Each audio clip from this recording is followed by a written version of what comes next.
Біздің орталыққа көптеген ұстаздар аттестацияға байланысты сұрақтарын қойып жатады.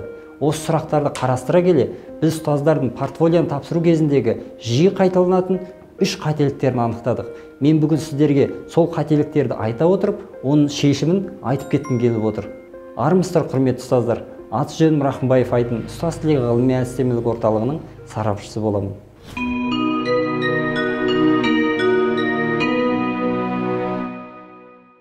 Ұстаздардың ең бірінші қателігі бұл тестке деген назарын көп аударып, ал портфолионы кейінге қалдырып қоюында. Яғни көп уақытын тестке жұмсайды. Екінші қателігі бір ай, 2 ай қалғанда портфолионы асығыстықпен жинап, ол тиісінше сапасыз портфолиоға алып келеді. Үшінші қателігі бұл портфолиоға қойылатын нақты өлшем шарттарды білмеуінде.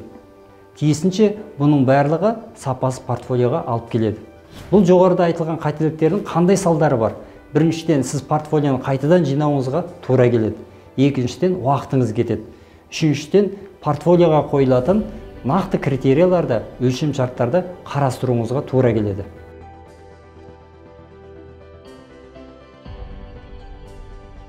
Енді бұның шешімі қандай дейсіздер ғой?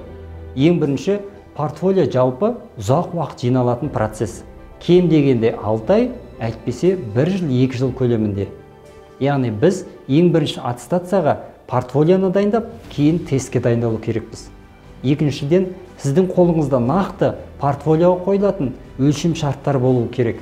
Соған қарап қана сіз портфолионы жинау керексіз. Әрине, бұл айтылғандардың барлықтары тек қана 3 қателік. Ал сіз одан да көп қателіктерді жіберуіңіз мүмкін.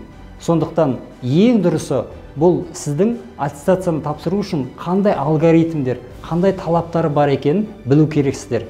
Төмендегі батырма арқылы сіздер чек-листте аттестацияны тапсыруға қажетті нақты алгоритмдерді көріп біле аласыздар. Осы арқылы сіздер қателікті жіберуден сақтанатын боласыздар.